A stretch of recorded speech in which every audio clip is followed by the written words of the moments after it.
Bom, queria primeiro agradecer o Tércio, a Sônia pelo convite.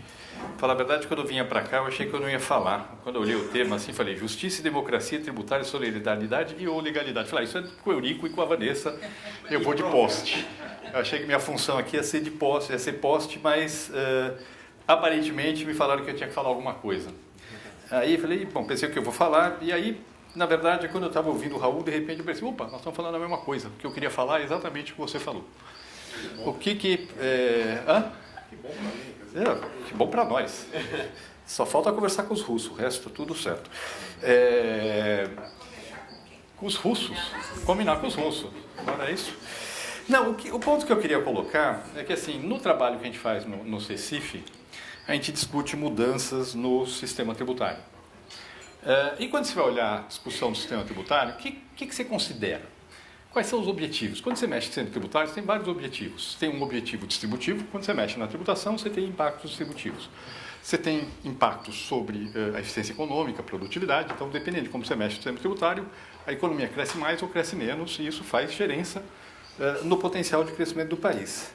O que é muito interessante quando a gente olha o Brasil, e aqui em várias áreas da tributação, na tributação do consumo, na tributação da renda, na tributação da folha, é que a gente olha que os problemas do Brasil estão no fato de que a gente tem regra diferenciada em todos os setores, dependendo de quem for, tem uma regra. No caso de tributação do consumo, cada setor tem uma regra. Na verdade, no limite no Brasil, cada empresa tem uma regra tributária diferente da outra. E o que é muito interessante é que se a gente tiver uma única regra que vale para todo mundo, e como é que é essa regra? É uma regra em que você considera, como é que você define qual é a melhor regra? É aquela que você considera custos e benefícios. Aí, olhando as várias dimensões do sistema tributário, eficiência econômica, da distribuição de renda, olha todos e considera custos e benefícios e define qual é a regra. Se você tiver no Brasil uma regra só uniforme para todo mundo, você resolve simultaneamente problemas distributivos e problemas de eficiência econômica. E isso é muito claro no Brasil. Nosso problema tributário está no excesso de regras diferenciadas, uma para cada um, em todas as áreas. Então, eu vou dar alguns exemplos aqui, muito rápidos, só para poder... E, no fundo, a ideia que a gente está tendo aqui no IBS, que o Eurico introduziu e o Nelson detalhou, a ideia é exatamente essa, é uma regra só para todo mundo. Tributação do consumo é uma só para todo mundo. E como eu trato da questão federativa? É igual para todo mundo. O imposto, que é um só para o contribuinte, é uma parte federal, uma parte estadual, uma parte municipal. Todos têm autonomia de fixar alíquota e ninguém tem autonomia de dar benefício fiscal. No fundo, é isso que está na nossa proposta. Tá certo? E é uma regra só, uma lei só, uma regulamentação só. E como é que a distinção afeta a produtividade e afeta a distribuição? Só dar alguns exemplos, eu poderia aqui passar um dia inteiro falando do circo de horrores do sistema tributário brasileiro. Vou falar só alguns exemplos. Vamos pensar numa empresa que recebe um benefício fiscal. E ela é eficiente. Aí tem um concorrente dela que é menos eficiente que ela, mas que recebe um benefício fiscal melhor. Ups! Aí aquela empresa que é eficiente quebra, porque o concorrente tem um benefício fiscal melhor que o dela. Tá certo? O que acontece do ponto de vista do país? A gente favoreceu a empresa ineficiente e quebramos a empresa eficiente, que é eficiente em conseguir negociar um melhor benefício fiscal. Muitas vezes de forma não muito republicana. Tá certo? Isso é só um exemplo. E aqui no Brasil a gente só tem quantidade de benefício fiscal que a gente tem absolutamente monumental.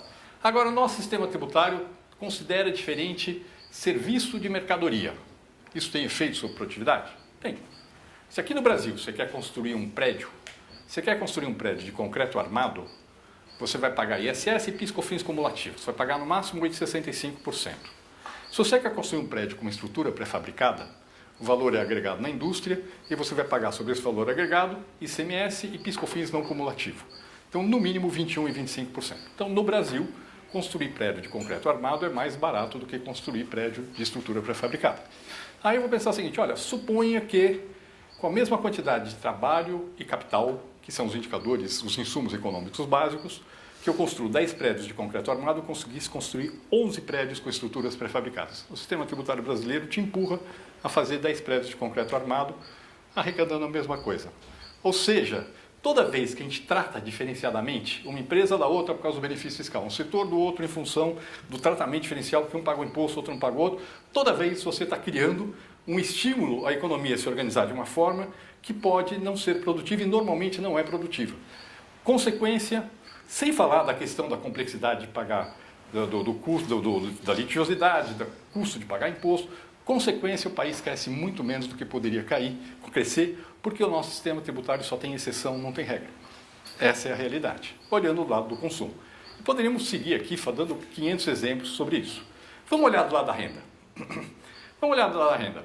Aqui no Brasil, se uma pessoa presta, um profissional liberal presta serviço como autônomo, ele vai pagar contribuição para a Previdência. Se ele trabalhar para uma empresa, ela vai pagar 20, ele vai pagar mais 11, e ainda vai pagar imposto de renda sobre toda a renda dele. Aí esse mesmo profissional liberal, vira sócio de uma empresa do lucro presumido. Aí ele vai pagar alguma coisa, depende do ISS, mas vai ali, entre 15% e 19%, assim, ele vai pagar de imposto sobre tudo, em vez de pagar mais de 40% do que ele pagaria se ele estivesse trabalhando na pessoa física. Obviamente, todo mundo se empurra para se constituir como sócio de empresa, inclusive pessoas que deveriam ser empregados. Agora, por que um empregado que ganha menos do que eu, que sou um profissional liberal, que sou sócio de uma empresa, paga muito mais imposto do que eu? Isso é o que acontece no Brasil hoje. É injustiça distributiva claríssima. Eu sei que aqui deve estar cheio de gente que é sócio de empresa do lucro presumido, inclusive eu.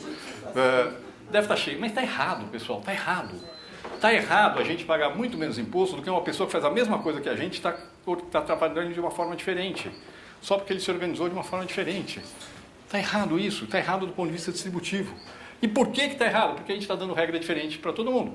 A gente não está tratando a renda igual à renda do sócio da empresa, aquilo que paga na empresa e na pessoa física, não é tributado da mesma forma que a renda do empregado ou do autônomo. Mas é renda, os dois são renda. Por que um é tributado de um jeito e outro de outro? E é isso que acontece no Brasil hoje. Em alguns casos, a gente junta os dois. Pensar aqui, por exemplo, um aluguel. Quanto paga de aluguel uma pessoa que tem um imóvel e recebe aluguel? Uma pessoa física recebe aluguel no Brasil. Se ele tiver um imóvel e receber aluguel, ele vai jogar na declaração de imposto de renda de pessoa física e vai pagar 27,5% sobre aquele aluguel. Se ele tiver 10 imóveis, ele capitaliza uma empresa de lucro presumido com esses 10 imóveis e vai pagar algo como entre 11 e pouco e 14 e pouco por cento do valor daqueles aluguéis de imposto de renda. É assim que funciona no Brasil. Se ele tiver 100 imóveis e 20 amigos que tem cada um 100 imóveis, eles montam um fundo de investimento imobiliário, capitalizam com os imóveis, dizem que a cota é negociada em bolsa, e aí vão pagar 0% de imposto sobre o aluguel que eles recebem.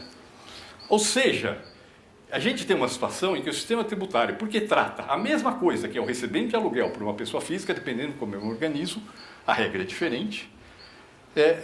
Quanto mais imóvel eu tiver e mais complexa a estrutura que eu montar para poder receber o aluguel, menos imposto eu pago. É ruim do ponto de vista distributivo e é ruim do ponto de vista da eficiência econômica. Do ponto de vista econômico, o trabalho do gestor desse fundo de investimento imobiliário é trabalho improdutivo.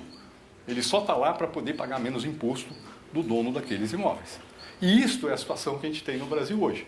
E o que é muito legal é que em todas essas situações, na tributação do consumo, na proposta do IBS, na tributação da renda, se você tiver uma regra só, que você tem que pensar qual é a regra, olhando qual é o impacto que ela tem sobre produtividade, qual é o impacto que ela tem sobre custo, qual é o impacto que ela tem sobre distribuição, ou seja, olhando custos e benefícios, se tiver uma regra só para todo mundo, e isso for o parâmetro na formulação da legislação, e idealmente também na forma como o judiciário interpreta a legislação, nós vamos ter simultaneamente um efeito positivo, distributivo e de eficiência econômica no nosso país.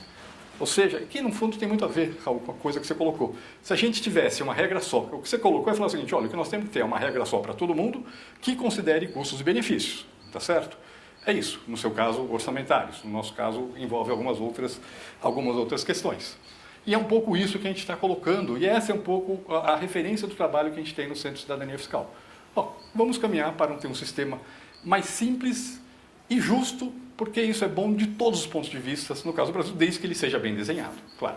Aí a questão do custo-benefício na definição da regra é extremamente importante. Esse modelo existe em outro país? exatamente como a gente está colocando aqui, não, existe, do ponto de vista do desenho do imposto, sim, mas não com a complexidade federativa que a gente tem no Brasil, porque aqui nós temos uma complexidade federativa que não existe em outros países. Tá certo? Então, o que nós estamos querendo trazer é para dentro da nossa realidade federativa um modelo que, do ponto de vista da empresa, é igual ao que tem dos melhores níveis do mundo, e do ponto de vista federativo, a gente botou União, Estados e Municípios no mesmo pé de igualdade. Todo mundo tem direito a gerir a alíquota do imposto, decidir quanto é arrecadar, é um tributo sobre consumo. Se aumentar a alíquota em 1%, todos os preços sobem 1%, o consumidor é o eleitor, ele que arbitra se ele quer pagar mais e ter mais serviço público, quer pagar menos e ter menos serviço público. Faz todo sentido do ponto de vista democrático. Obviamente, no Brasil, tudo que você fizer, alguém vai dizer que pode ser inconstitucional. É claro. Aí a Vanessa vai resolver tudo isso. Isso a Vanessa vai resolver. Aliás, a Vanessa, de fato, é quem está responsável para a parte principal da nossa apresentação aqui.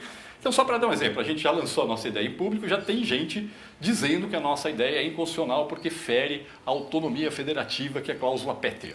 Aí a interpretação do que é autonomia federativa, eu não sei o que é. Nós estamos mantendo a autonomia de dizer quando você quer arrecadar. Se autonomia federativa significa autonomia de dar benefício fiscal, de fato, a gente está ferindo a autonomia federativa. Se a autonomia federativa significa dar direito a ter complexidade que gera injustiça e perda de produtividade, sim, nós estamos ferindo a autonomia federativa. Na prática, a gente acha que não estamos ferindo a autonomia federativa, achamos que é bastante sólido, inclusive conversando com o Dr. Tércio, né, Dr. Tércio, sobre essa questão. Então, estamos bem avalizados nessa questão. Selo Tércio. Selo Tércio de qualidade, exatamente. Temos um selo Tércio de qualidade. Esperamos que passe pelo Supremo Tribunal Federal, essas coisas todas. Assim. Por aí vai. Mas é isso.